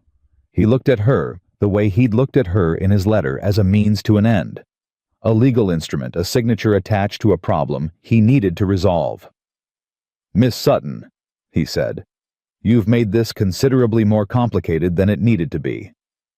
My father left me a silver claim, she said. You tried to take it. I'd say the complication is yours, Mr. Shaw. Your father registered a claim he didn't fully understand the value of. He understood it fine, she said. That's why he made a will. That's why he warned me. That's why you had to go around the law instead of through it, which is what your letter to Rooker makes very clear, and which is now in the possession of a federal judge. She held his gaze. I'd go in and talk to Judge Briggs if I were you. He's expecting you. Shaw looked at her for a long moment. The lawyer beside him shifted his weight. Something moved through Shaw's face. Not defeat, not yet. He was not a man who processed defeat easily or quickly. But awareness. The awareness of a man who has just understood that the ground he was standing on is not what he thought it was. This isn't finished, he said. No, she agreed. It'll be finished in court. Next week.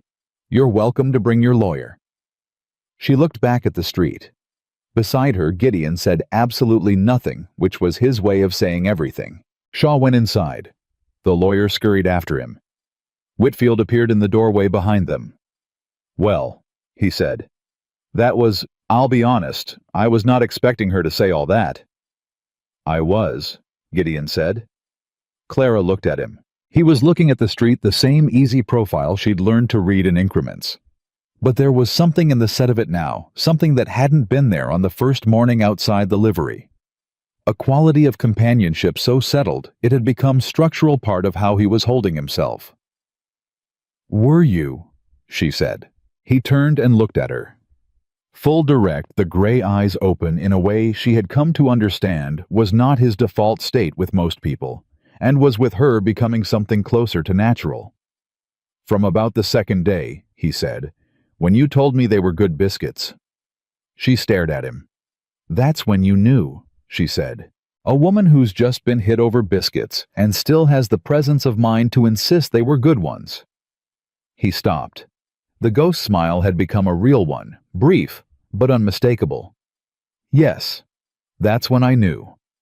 She felt the warmth of it move through her, not dramatic, not overwhelming, just real and steady, and exactly the right size for the moment, the way everything about this man seemed calibrated to what was actually needed rather than what made a good performance. I'm going to need somewhere to stay, she said.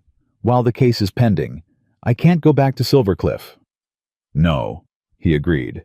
And I don't know Pueblo. No. She waited. The cabin, he said. On the mountain. I've been thinking about it. He paused in the way he paused when he was saying a careful thing.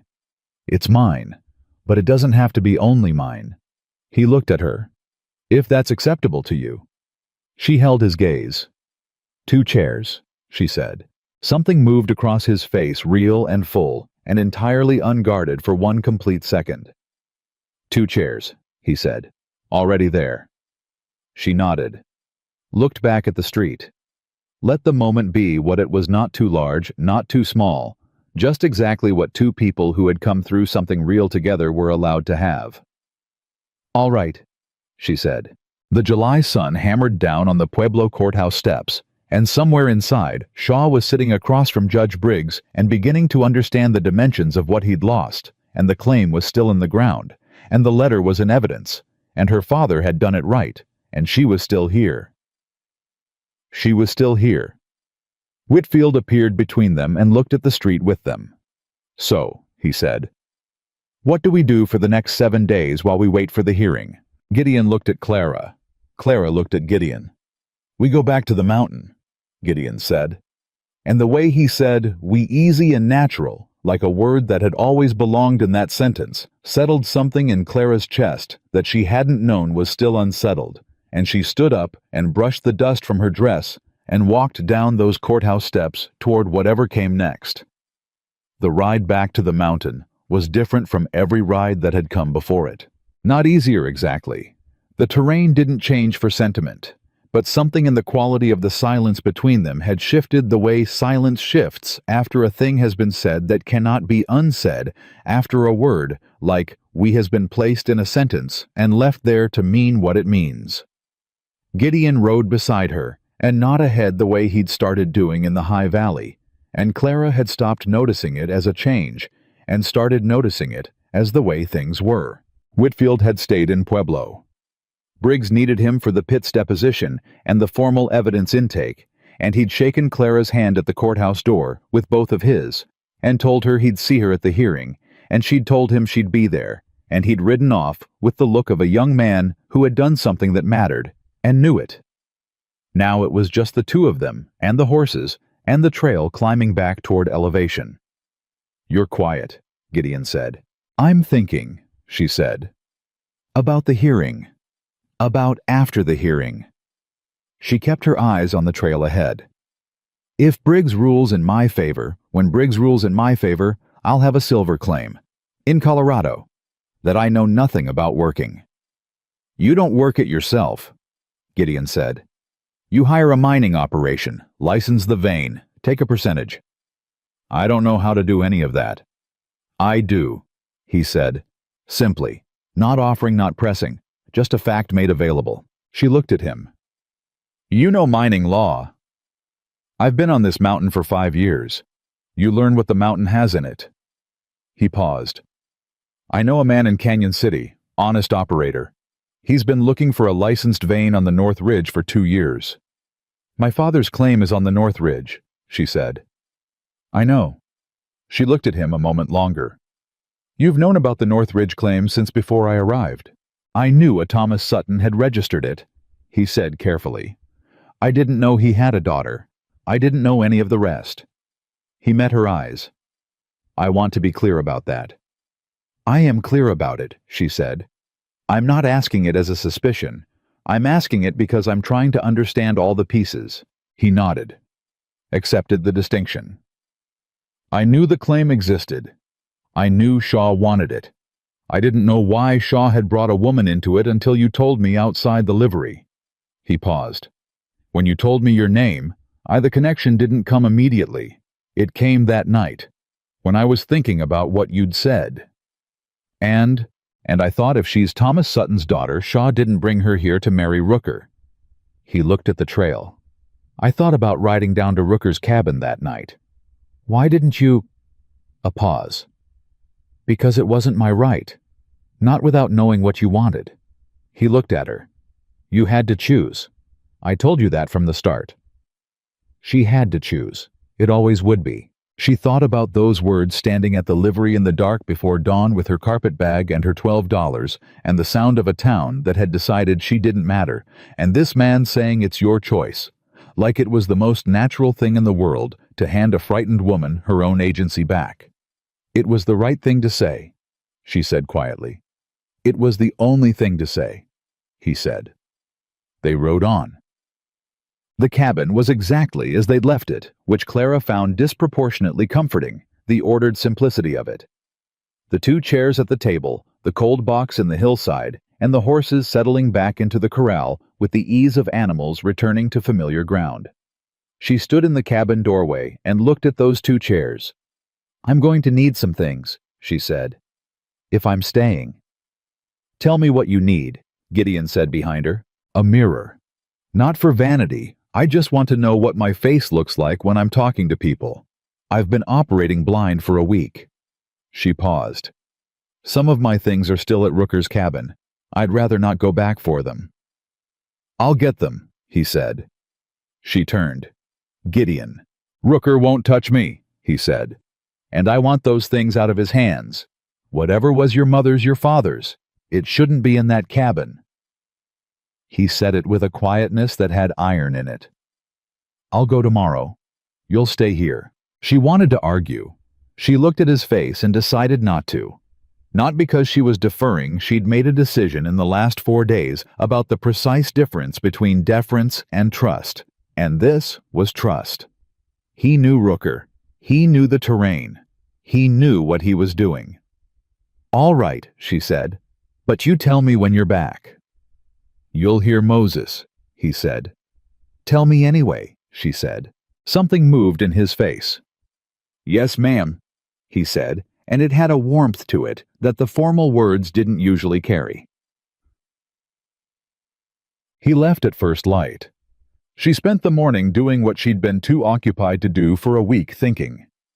Not the reactive moment-to-moment thinking of the last several days, but the longer kind, the kind that requires stillness and security, and the knowledge that the immediate danger has been handled. She thought about the claim, about what it meant to own land in Colorado, about what her father had been trying to build. Not for himself, she understood now, but for her.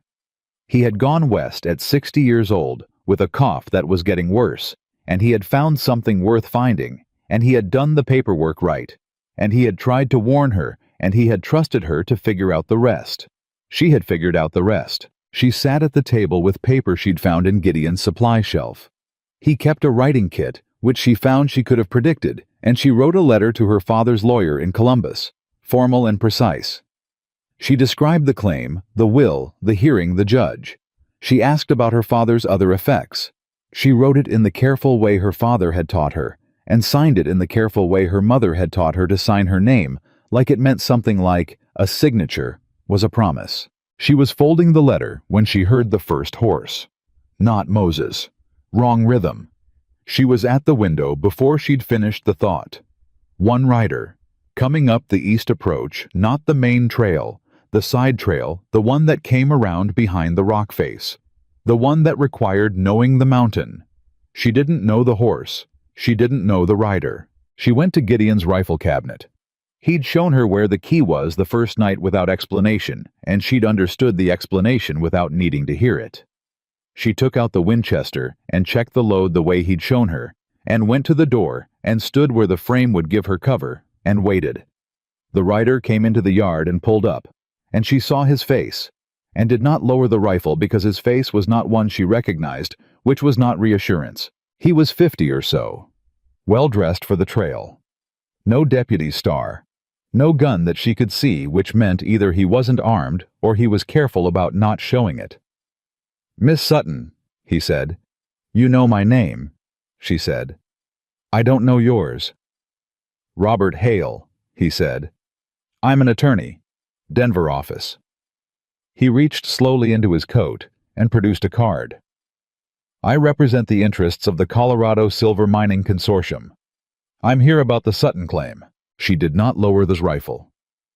"Judge Briggs's hearing is next week. If you have business with the claim, that's the place for it." "I'm not here to contest the claim," Hale said carefully, his eyes on the rifle with appropriate respect. "I'm here to make an offer." "Lower," she said. He blinked. "I beg your pardon." "Your hands. Lower them. Slower." He lowered his hands. She watched every inch of the movement. "Miss Sutton," he said very carefully, "I am not here on behalf of Cornelius Shaw. I want to make that extremely clear." "Then who sent you?" "The consortium has been aware of the North Ridge vein for approximately 18 months. We've been waiting for the claim to clear legal challenge before approaching the registered owner." He paused. "We did not know until 3 days ago that the registered owner had a daughter, and that daughter was now in possession of the claim." Another pause. "We heard what happened with Shaw. We are not Shaw." She held the rifle and thought about Gideon saying, "I know a man in Canyon City." Thought about the shape of things, the vein, the claim, the legal machinery now moving in Briggs's court. "Come back next week," she said. "After the hearing. With your papers." "Miss Sutton." "After the hearing," she said. "With Gideon Hayes present." Hale looked at her steadily for a moment. "Hayes," he said. "You trust Hayes?" "Completely," she said. No hesitation, no qualification. Something in Hale's expression adjusted the same recalibration she'd seen in Briggs, the recognition that the person in front of him was not what the summary had suggested.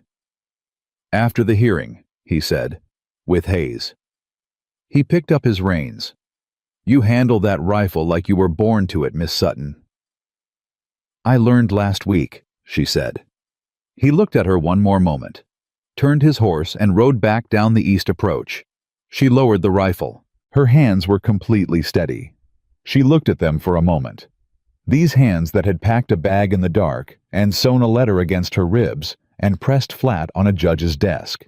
And she thought, I am not the same woman who got off that stagecoach. She wasn't sure exactly when the change had happened. She thought it might not have been a single moment at all. She thought it might have been accumulation, each thing she'd done, each choice she'd made, each time she'd stayed down, when she was told, and stood up when it mattered, until the sum of those things had built something in her that hadn't been there before. She put the rifle back and sat down at the table and finished folding her father's letter. Gideon came back in the early afternoon with her carpetbag over his saddle and a smaller bundle she didn't recognize.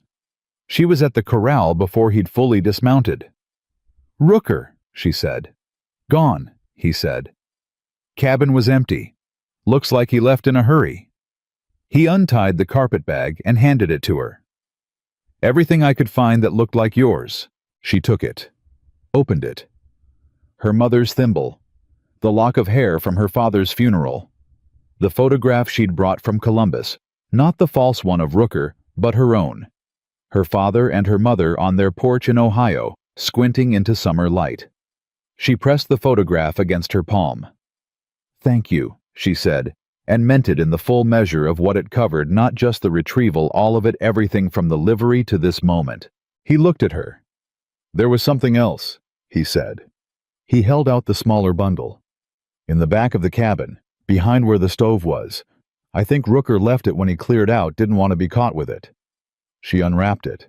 Papers, legal papers. Her hands went still. They were correspondence between Shaw and a man in Columbus, a notary. She read a man named Gerald Fitch, detailing the suppression of Thomas Sutton's will. 3 letters, dates, specific instructions, a payment amount. Gerald Fitch had been paid $400 to misfile the will to mark it as unregistered, to swear, if asked, that Thomas Sutton had died intestate. She read all 3 letters standing at the corral with Moses watching her over the fence post. "Shaw didn't just try to defraud me," she said. Her voice was very even. "He paid someone to falsify the probate record. In Ohio. That's federal," Gideon said. "That crosses state lines. That's not a Colorado matter anymore. That's federal fraud, and Briggs has federal jurisdiction." He was looking at the letters with a focus that had sharpened since she'd started reading. "Clara, those letters and this." "Fitch can be found," she said. "He can be found and charged, and offered a deal to testify against Shaw," Gideon said.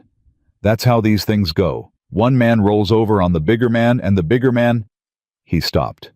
"Goes to prison," she said. "Or settles and loses everything he built on fraud," he said. "Which, given what we now know he built on fraud, is considerable." She held the 3 letters. The Shaw letter against her skin. The Columbus will in Briggs's evidence files. And now this. Her father had done it right, and despite everything Shaw had tried, despite every arrangement and every hired man and every falsified document, the paper trail her father had created honestly had outlasted every piece of deception laid against it. Honesty had more staying power than fraud. It was slower, and it got hit harder, and it didn't have Shaw's resources or Rooker's fists or Fletcher's rifles. But it stayed. "I need to get these to Briggs," she said. "I'll ride with you tomorrow," Gideon said. She looked up at him. He was very close, closer than he'd stood in the ordinary course of things, and she understood it wasn't accidental the way very little about Gideon Hayes was accidental. "Tomorrow," she said. "Tonight," he said, "you don't have to think about any of it." She looked at him. "What do I think about instead?" He held her gaze for a moment with those gray eyes that had become as familiar to her as the sound of Moses in the corral or the particular quality of mountain silence before dawn. "Whatever you want," he said. "That's the point." She thought about that. Whatever she wanted. The concept had been so foreign 5 days ago that it hadn't even registered as something missing.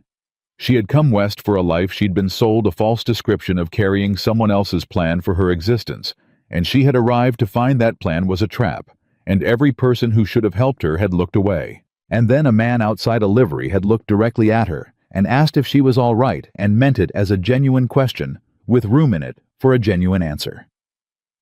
"I want coffee," she said. "And I want to sit at that table and not think about Shaw, or the hearing, or the consortium attorney who came by this morning." "A consortium attorney came here." His voice sharpened. "Robert Hale, Denver office. I told him to come back after the hearing with his papers, and you present." She paused. "I had your rifle." He stared at her. "He was perfectly polite about it," she said. Gideon looked at her for a full 3 seconds, with an expression she couldn't entirely categorize, something between exasperation and a profound involuntary admiration. And then he said, "Come inside," and walked to the cabin, and she followed him in. The hearing was on a Thursday.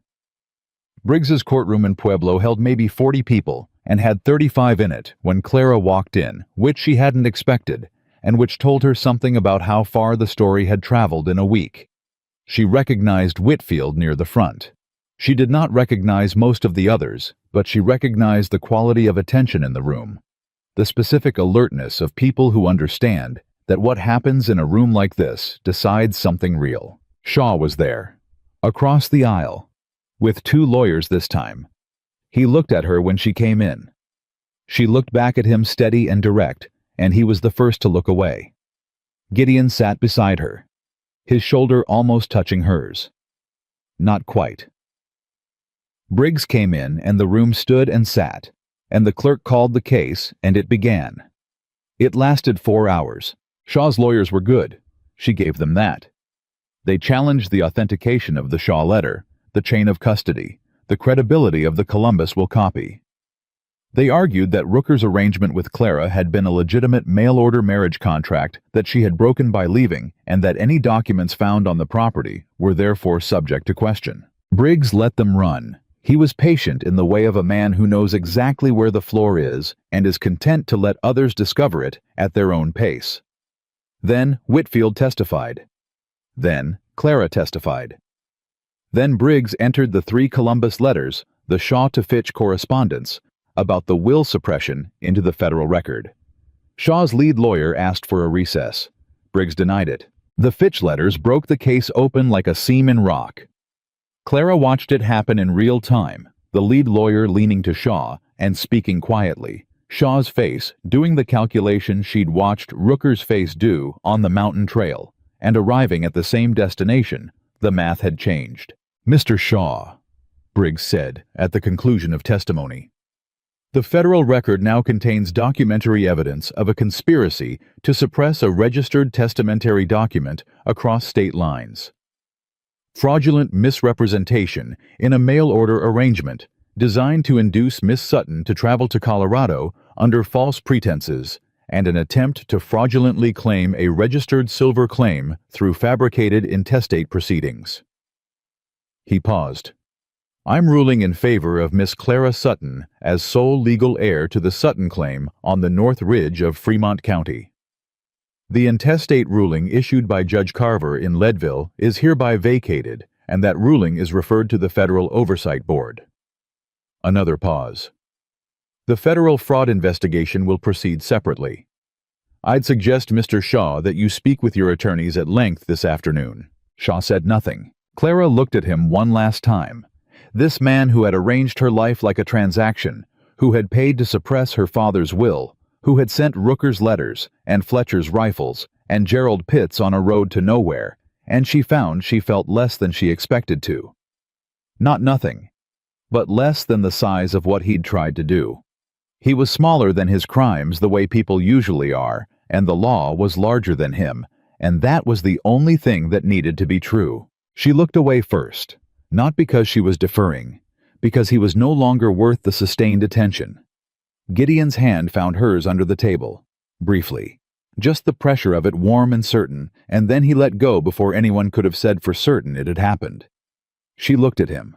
He was watching the front of the room with his usual composed attention, the profile she'd learned across a week of mornings and hard miles, and he didn't look at her, but the corner of his mouth had moved.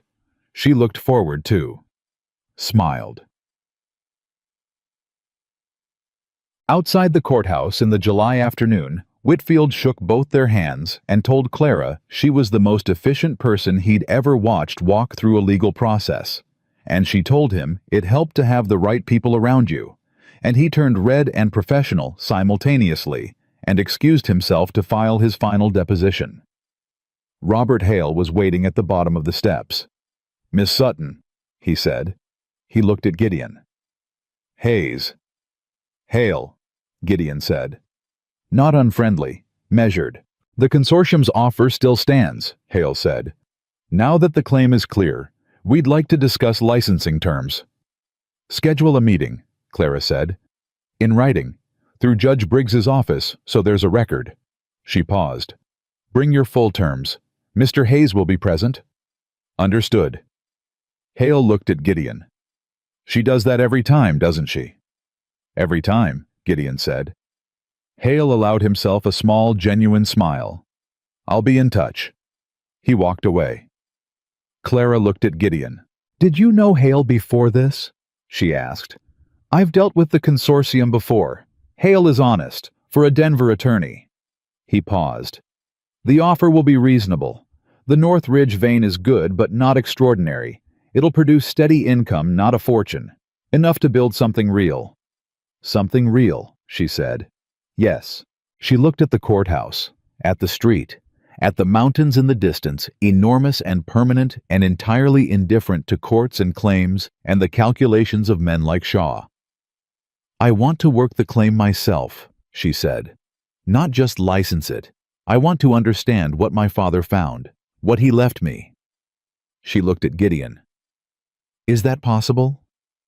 He thought about it seriously, which was what she'd expected from him. "You'd need to learn the operation. It takes time." "I have time," she said. "You'd need to be on the mountain," he said. "Regularly, for the first season at least." "I know," she said. "I'm planning on it." He looked at her. The gray eyes open and direct, and for once not guardedly composed at all. Something in them she recognized because she'd seen it once before briefly, when she'd told him the biscuits were good, a kind of helpless recognition, a man confronting something he hadn't planned for, and finding he had no argument against it. "Clara," he said.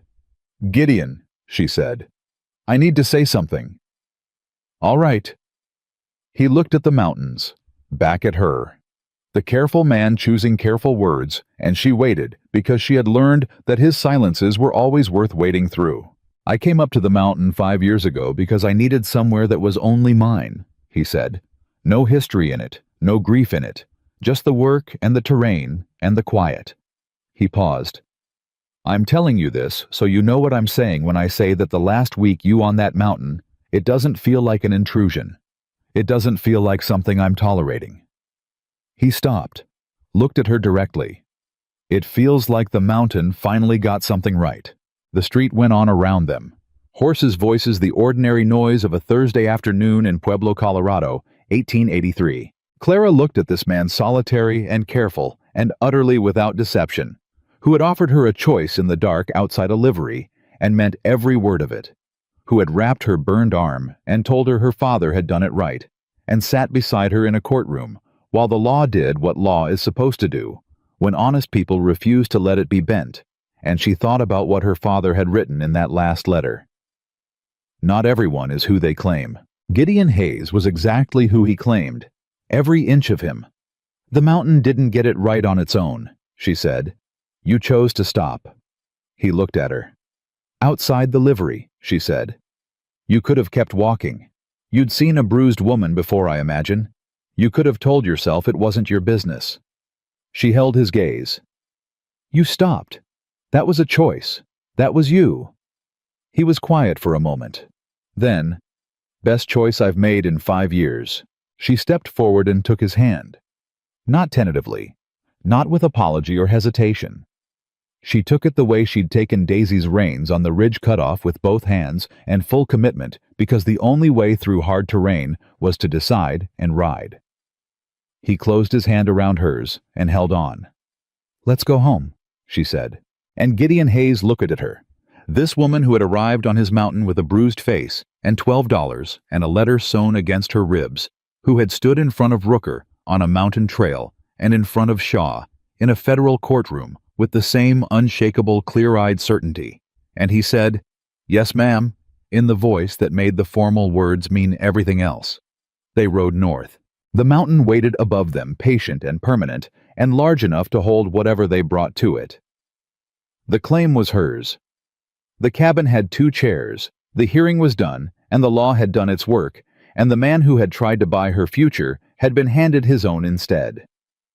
Her father had done it right, and she had done the rest. That was enough. That was everything. That was how it was going to stay.